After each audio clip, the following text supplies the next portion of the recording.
ভারতের প্রধানমন্ত্রী বলেছিলেন বাংলাদেশে জামাতের 25% ভোটার রয়েছে। জামাত ইসলামীর সমর্থন ক্রমাগতভাবে বৃদ্ধি পাচ্ছে, পক্ষান্তরে অন্যান্য রাজনৈতিক দলের সমর্থন ক্রমাগতভাবে কমছে। জামাত ইসলামীর কমপক্ষে 36% ভোট রয়েছে। আগামী দিনে জনগণ জামাতকে ভোট দিবে এবং জামাত পার্লামেন্টে একক সংখ্যাগরিষ্ঠতা লাভ করে সরকার গঠন করবে ইনশাল্লাহ। জামাত ইসলামীর সমর্থন নিয়ে একজন সম্পাদকের উদ্ধৃতি দিয়ে আপনি যে বক্তব্য দিয়েছেন, এই বক্তব্যটি মোটেই সঠিক নয়। ওই সম্পাদক সাহেব যে বক্তব্য দিয়েছেন তার সাথে বাস্তবতার কোনো মিল নেই। আপনারা জানেন যে 2025 সালের 8ই মার্চ, অর্থাৎ চলতি বছরের 8ই মার্চ, একটি গবেষণা প্রতিষ্ঠানের জরিপে একটি তথ্য এসেছে জাতির সামনে।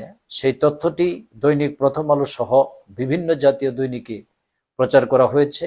সেখানে উল্লেখ করা হয়েছে জামাত ইসলামীর 31.6% ভোটাররা জামাতকে সমর্থন দিবে এখন যদি নির্বাচন হয়। জামাত ইসলামীর সমর্থন ক্রমাগতভাবে বৃদ্ধি পাচ্ছে, পক্ষান্তরে অন্যান্য রাজনৈতিক দলের সমর্থন ক্রমাগতভাবে কমছে। সেই ক্ষেত্রে 35% পিপল কোনো মত দেন নাই।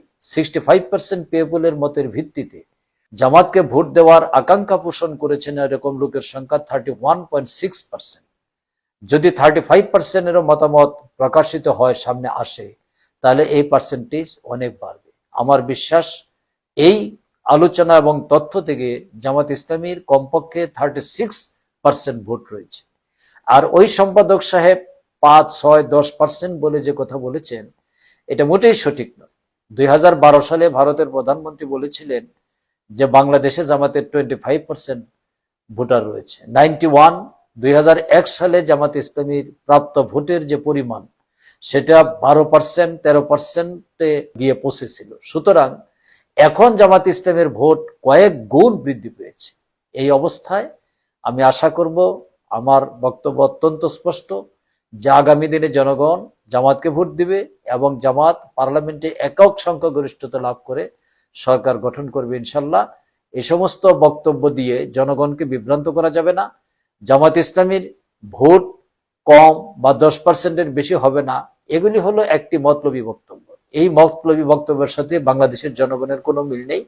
আপনারা গ্রামে যান, শহরে যান, এলাকায় যান, মানুষের যে অভিব্যক্তি, মানুষের যে প্রত্যাশা, মানুষের যে রেসপন্স, সেটা দেখলে যে কোনো লোকের কাছে স্পষ্ট হয়ে যাবে জামাত ইসলামী বিপুল ভোটে একক সংখ্যাগরিষ্ঠতা পেয়ে আগামী দিনে সরকার গঠন করবে ইনশাআল্লাহ।